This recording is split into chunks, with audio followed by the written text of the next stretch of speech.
معزز و محترم سامعین کرام، بالخصوص صدر صاحب و نائب صدر صاحب،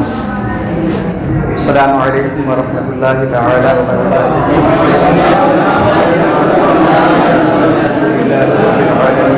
والصلاة والسلام على سيدنا وسيد الأنبياء والمرسلين وعلى آله وأصحابه أجمعين، أما بعد، فأعوذ بالله من الشيطان الرجيم، بسم الله الرحمن الرحيم۔ يوم تبيض وجوه وتسود وجوه، صدق الله مولانا العظيم۔ إن الله وملائكته يصلون على النبي يا أيها الذين آمنوا صلوا عليه وسلموا تسليما۔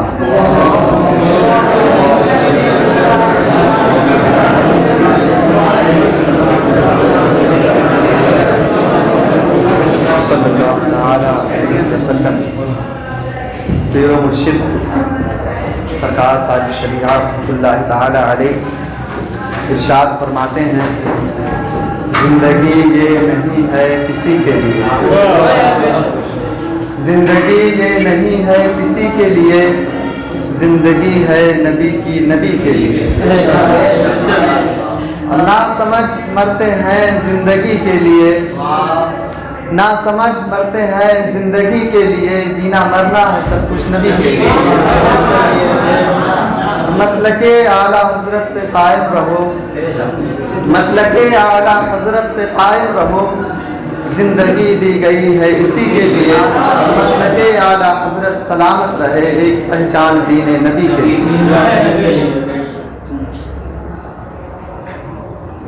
حضرات گرامی، آج میری تقریر کا عنوان یہ ہے کہ ہم اہل سنت و جماعت کیوں،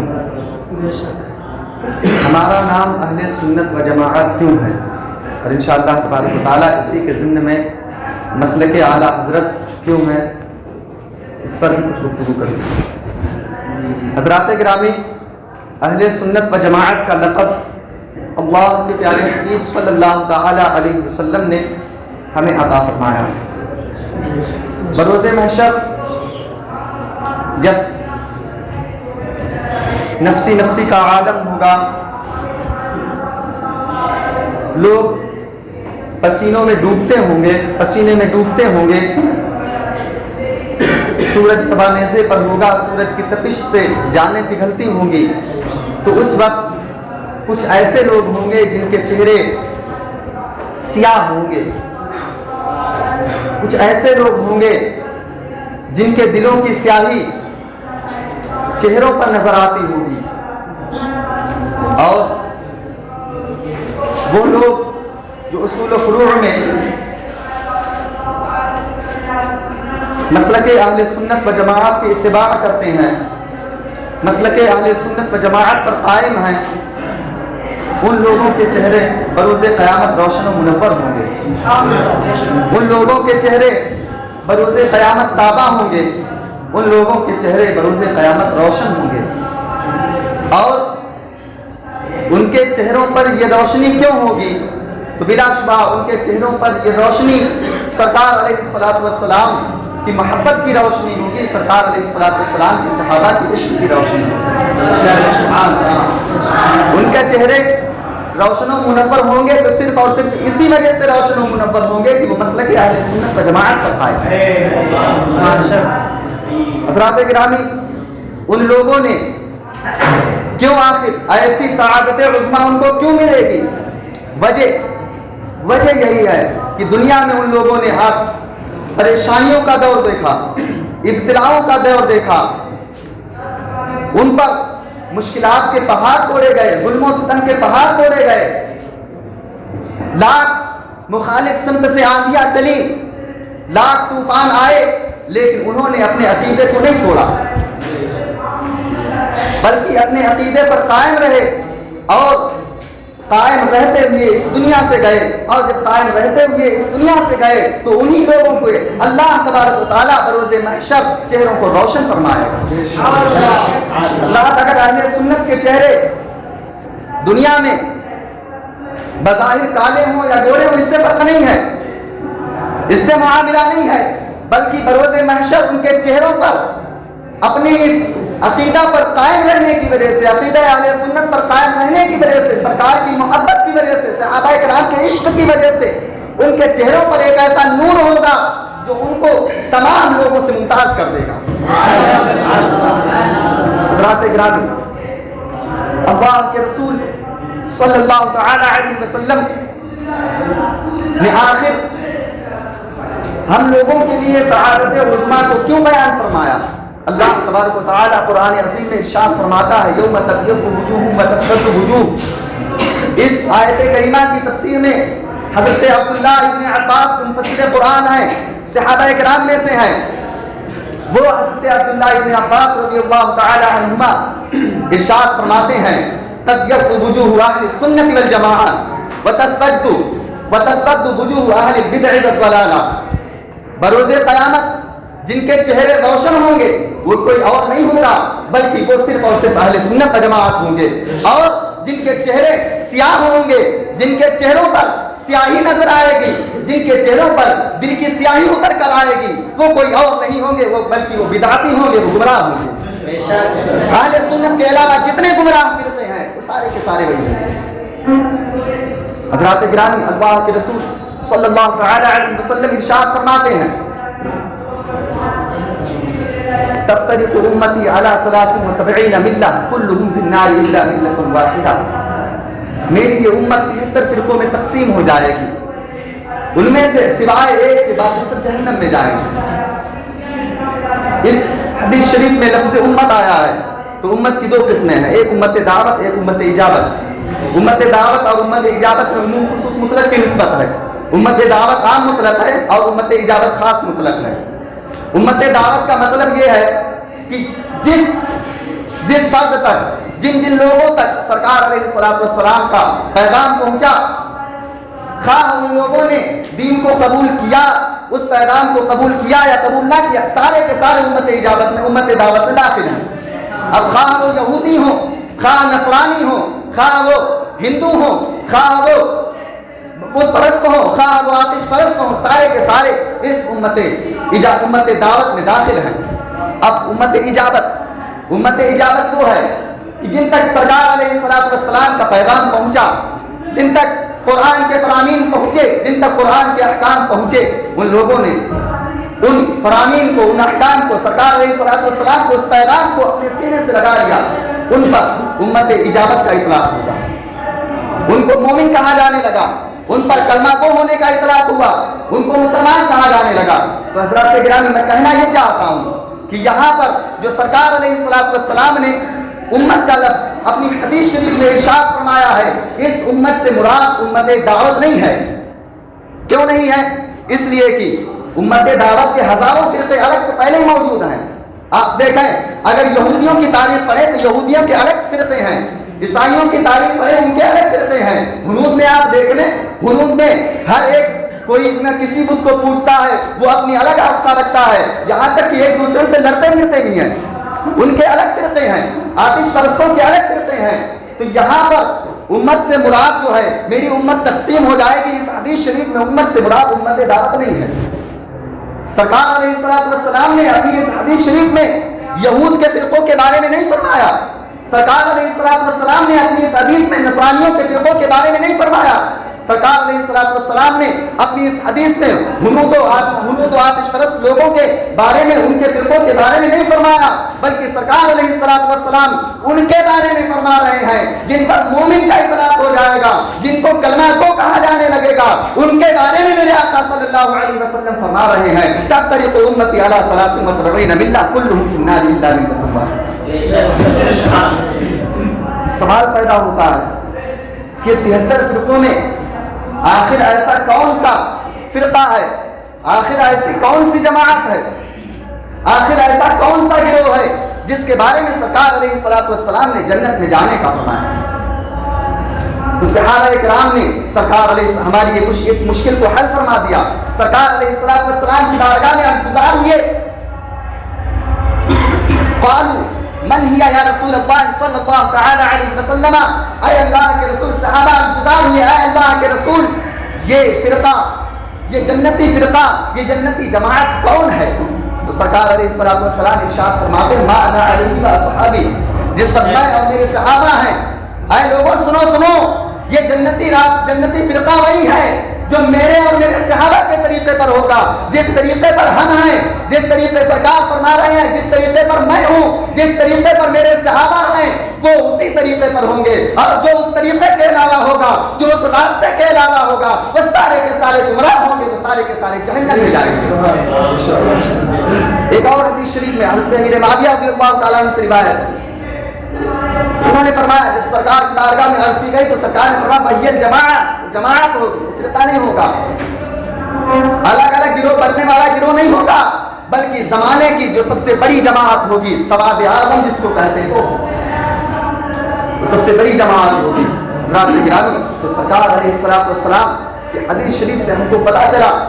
کہ ایک ایسی جماعت ہے جو جنت میں جائے گی، اس کے علاوہ سارے کے سارے جہنم میں جائیں گے۔ حضرت علامہ عبد الکریم شہرستانی رحمۃ اللہ تعالی علیہ نے نقل کیا کہ سرکار علیہ الصلوۃ والسلام نے ارشاد فرمایا اخبر نبی صلی اللہ تعالی علیہ وسلم ستفترق امتی علی 73 فرقہ الناجیۃ منها واحدہ والباقون حلقہ۔ سرکار علیہ الصلوۃ والسلام نے فرماتے ہیں سرکار نے خبر دی کہ میری امت قریب 73 فرقوں میں بچ جائے گی، ان میں سے سب جہنم میں جائیں گے، لیکن صرف اور صرف ایک جماعت، ایک فرقہ ایسا ہوگا جو نجات پانے والا ہوگا، ایک ایسا جو نجات پانے والا ہوگا، وہ اور اس کے علاوہ جتنے ہیں وہ سارے کے سارے ہلاک ہو جائیں گے۔ حضرات گرامی، سرکار علیہ الصلوۃ والسلام سے پوچھا گیا، عرض کیا گیا سرکار اے اللہ کے رسول صلی اللہ علیہ وسلم من ہی الجماعت، وہ جماعت کون سی ہے؟ قیل ومن ہی الجماعت، وہ جماعت کون سی ہے؟ تو سرکار علیہ الصلوۃ والسلام نے ارشاد فرمایا ہم اہل سنت والجماعہ، وہ کوئی اور جماعت نہیں ہے، وہ جماعت اہل سنت ہے، وہ جنتی فرقہ، نجات پانے والا فرقہ کوئی اور نہیں ہے، بلکہ وہ صرف اور صرف اہل سنت ہے۔ حضرات گرامی، حضرت شیخ مجدد الفسانی رحمۃ اللہ تعالی علیہ ارشاد فرماتے ہیں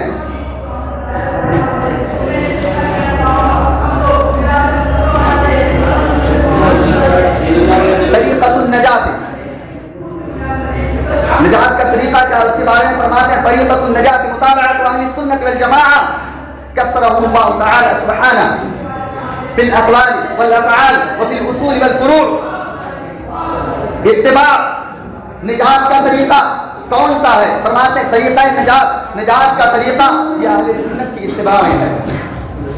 اہل سنت کی اتباع کرنے میں نجات کا طریقہ ہے۔ اور کس چیز میں اتباع ہوگی؟ فرماتے ہیں اہل سنت کی اتباع جو ہے وہ اقوال میں، افعال میں، اصول میں، فروع میں، تمام چیزوں میں اہل سنت کی اتباع ہے۔ گویا کہ فرما رہے ہیں اے لوگوں سن لو کہ اہل سنت کی اتباع جو ہے تم پر اقوال میں بھی لازم ہے، تم پر افعال میں بھی لازم ہے، تم پر اصول میں بھی لازم ہے، تم پر فروع میں بھی لازم ہے۔ اور کیوں لازم ہے؟ اس لیے کہ انہم الفرقۃ الناجیہ، وہ جو ہے نجات پانے والا فرقہ ہے، وہ جماعت اہل سنت و جماعت کوئی اور جماعت نہیں ہے، بلکہ وہ جماعت ہے جس کے بارے میں سرکار علیہ الصلوۃ والسلام نے حدیث شریف میں فرما دیا کہ وہ جماعت نجات پانے والی ہے، تو صرف اور صرف وہی جماعت نجات پانے والی ہے۔ وما سواهم من الفرق، اب اس کے علاوہ جتنے بھی فرقے ہیں فهم فی معرض الزوال، وہ زوال کے مقام میں ہیں، اس کے علاوہ جتنے بھی فرقے ہیں وہ زوال کے مقام میں ہیں، وہ ہلاکت کے کنارے کھڑے ہیں۔ حضرات گرامی آگے فرماتے ہیں یعلمہ اليوم احد او لم یعلم، آج ان کو کوئی جانتا ہو یا نہ جانتا ہو، آج ان کو کوئی پہچانے یا نہ پہچانے، اما فی الغد، کل یعنی بروز قیامت یعلمہ کل احد، تو ان کو ہر ایک جان لے گا۔ آج ناجی جماعت کو کوئی جانتا ہو یا نہ جانتا ہو، آج وہ جماعت اہل سنت کو پہچانے یا نہ پہچانے،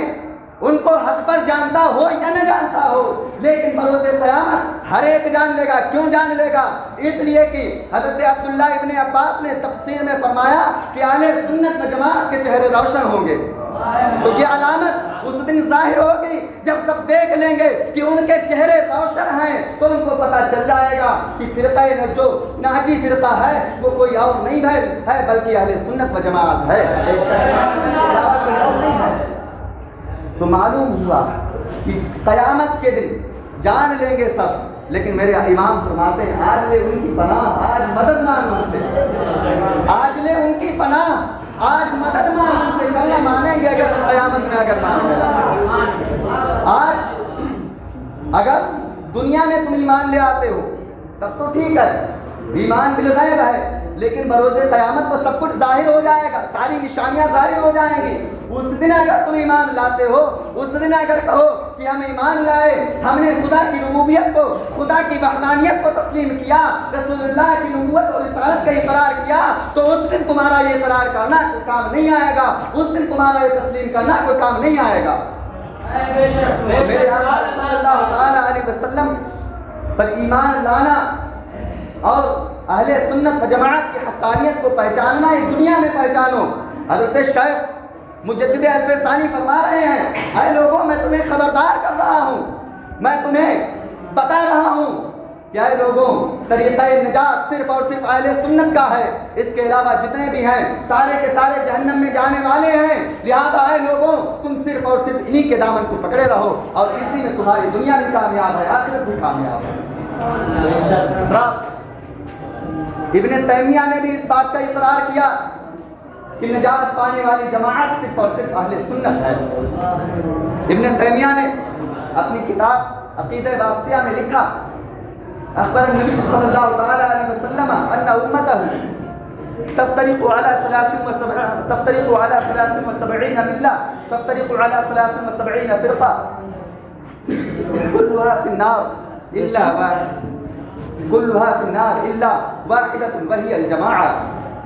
ابن تیمیہ لکھتا ہے کہ رسول کریم صلی اللہ تعالی علیہ وسلم نے خبر دی کہ آپ صلی اللہ تعالی علیہ وسلم کی امت 73 فرقوں میں تقسیم ہو جائے گی، ان میں سے سارے کے سارے فرقے جہنم میں جائیں گے لیکن سوائے ایک، اور وہ کون ہے؟ وہی جماعت، وہ جماعت ہے۔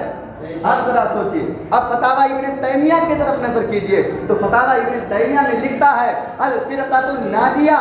بأنها اہل السنت والجماعہ، فرقہ ناجیہ کوئی اور نہیں ہے بلکہ وہ فرقہ ناجیہ صرف اہل سنت و جماعت ہے۔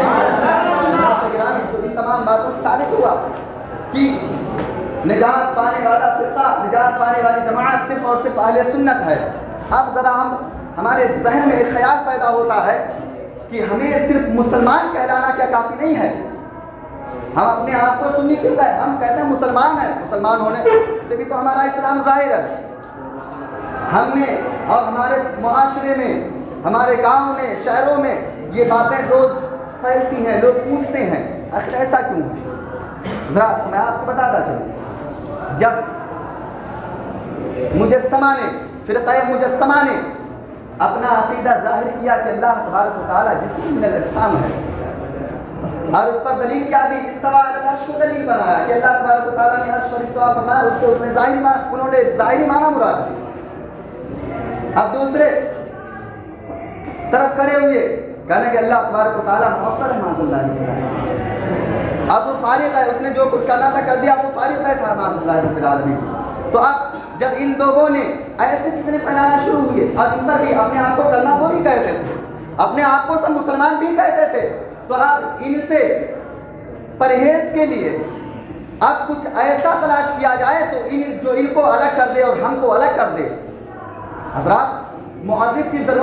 کب ضرورت پڑتی ہے؟ معرف کی ضرورت ہی اسی لیے پڑتی ہے جب معرف میں کچھ اخفا پایا جائے، اس میں پوشیدگی پائی جائے تو معرف کی ضرورت پڑتی ہے۔ کسی ایسے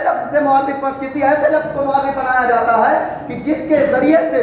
ظاہر ہو جائے، ظاہر و باہر ہو جائے، اس کے علاوہ جتنے ہیں سب سے اس کو امتیاز حاصل ہو جائے۔ تو اب وہ مسلمان جو سچے عقیدے پر قائم تھے، جو سرکار علیہ السلام کی سنتوں پر قائم رہنے والے تھے، ان پر عمل کرنے والے تھے، صحابہ کرام کے طریقے پر عمل کرنے والے تھے، ان کے لیے دشوار ہوا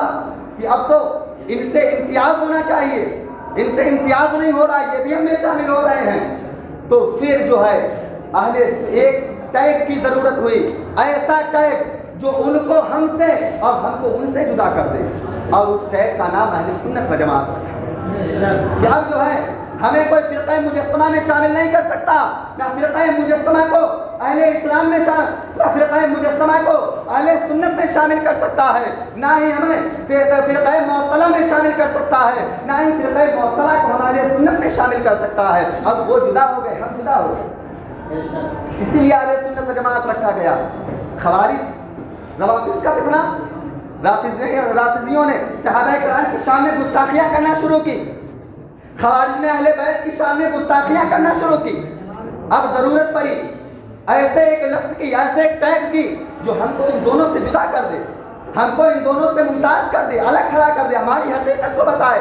تو اس کے لیے اہل سنت و جماعت کا ٹیگ اختیار کیا گیا، جس سے پتہ چلا کہ جو طریقہ، جو راستہ سرکار علیہ السلام کا تھا، جو راستہ صحابہ کا تھا، صحابہ اہل بیت سے محبت فرماتے تھے، سرکار اپنے صحابہ سے محبت فرماتے تھے، تو پتہ چلا اب ان دونوں سے جو محبت کرے گا وہی وہ سچے اسلام والا ہوگا، اور جتنے یہ خوارج ہیں یا روافض ہیں اب یہ جو ہے ہم سے الگ ہونا چاہیے، اسی کے لیے یہ ٹیگ استعمال کیا گیا اہل سنت و جماعت۔ آج لوگ کہتے ہیں چلیے ٹھیک ہے اہل سنت و جماعت استعمال کر لیا، مسئلہ ٹھیک ہے، لیکن مسئلہ کے اعلیٰ حضرت کیوں کہتے ہیں؟ مسئلہ کے امام اعظم ابو حنیفہ کہتے ہیں، مسئلہ کے امام اعظم ابو حنیفہ کہتے ہیں۔ یہ پانچواں مسئلہ لے آئے۔ دراصل اس زمانے میں جب ہم نے دیکھا کہ کچھ لوگ ایسے پیدا ہوئے جو اپنے آپ کو حنفی نہیں کہتے ہیں، قادیانی کو لے لیجیے، ختم نبوت پر ڈاکہ ڈالا، ختم نبوت کا منکر ہوا اور اپنی نبوت کا اعلان کر دیا مرزا غلام احمد قادیانی نے، اب بھی وہ اپنے آپ کو حنفی کہتا ہے، حنفی فقہ کی ابتدا کرتا ہے، وہ کہتا ہے ہم حنفی ہیں، حنفی فقہ کی ابتدا کرتے ہیں۔ تو حضرات گرامی اب چاہیے تھا کہ اب جو ہے ان سے بھی امتیاز ہو، دیابینا آئے، سرکار علیہ السلام کے علم غیب میں نکتہ چینی کی، سرکار علیہ السلام کے علم شریف کو معاذ اللہ رب العالمین بچوں پاگلوں سا گردانا، سرکار علیہ السلام کے بارے میں، سرکار کے اختیار کے بارے میں ایسی ایسی بیہودہ باتیں کی کہ سننے سے کان لرز جاتے ہیں۔ حضرات تو اب ان سے بھی ہمیں پرہیز چاہیے تھا۔